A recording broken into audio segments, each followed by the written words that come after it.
Let's talk about crime in Albuquerque, New Mexico. I realized in my pros and cons of 2023 living in Albuquerque, I didn't fully address crime.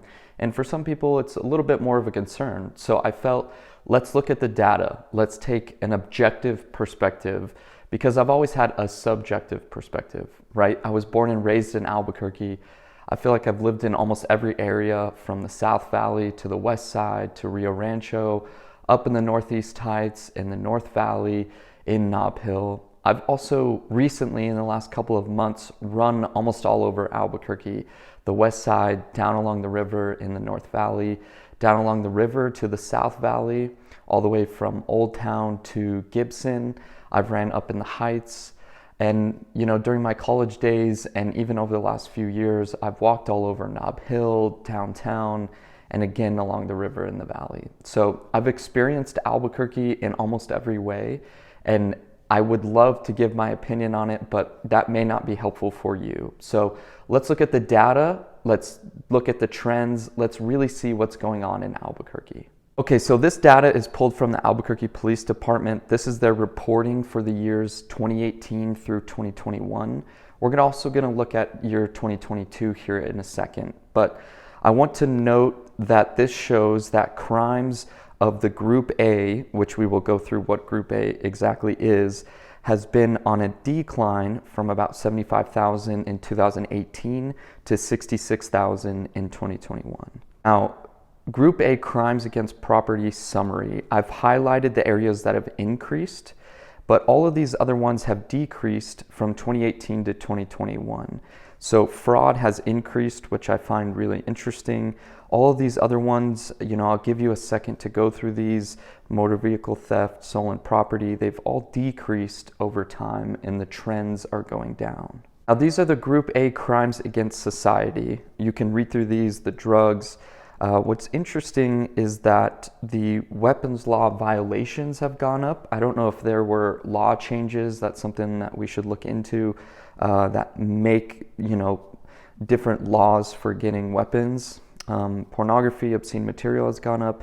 And this one really makes me sad. I have 2 golden retrievers, and just to see animal cruelty. Now these are Group A crimes against persons. As you can see, aggravated assault has increased over time and is trending upwards. Intimidation has gone up. But interestingly, simple assault has gone down. Homicide has gone down, or justifiable. I don't know what that means, honestly. But all these other ones have gone down. Homicides are probably the headlines that you've been reading. And so when you look at this data, in 2022, there were 113 cases of homicide. In 2019, there were 75 cases. So certainly this has increased. Now, there are theories that we can go into, but again, I wanted to stay away from subjective material and opinions. And so let's just stick to the data for now. We'll get into what exactly they use to determine this data here in a second, but I think it's just interesting to take a minute and look at this map and kind of look at different areas. I think it's important to compare us to surrounding cities in the Southwest. So we're going to compare Albuquerque to Phoenix, Denver, and Austin, Texas. Areas that I think a lot of my clients are either moving to or from. And so if you look at chances of becoming a victim of a violent crime in Albuquerque, now this is sort of the data that was used to go into the map that we previously looked at just a few seconds ago. And so your chances of becoming a victim of a violent crime is 1 in 72 here in Albuquerque. The murder rate looks like 0.21 out of 1,000.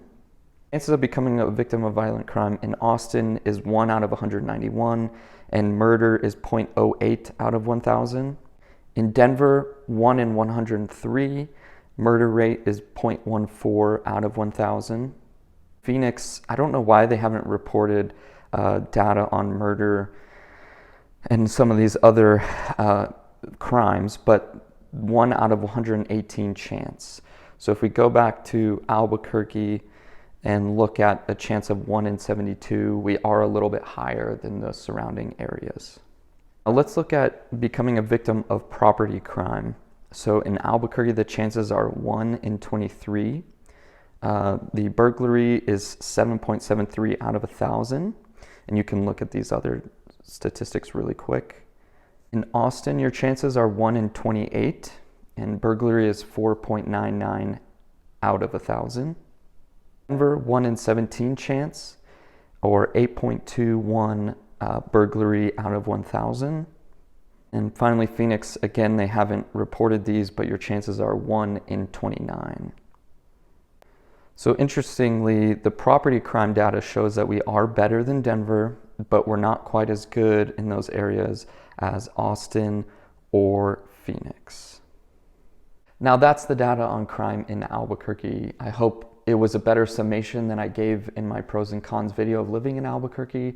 I hope it gives you a better understanding of really what it's like to live here a little bit. And again, if you have more questions about this stuff, if you want to go into more opinions and details on it, please give me a call, 505-604-7826, and we'll see you on the next video.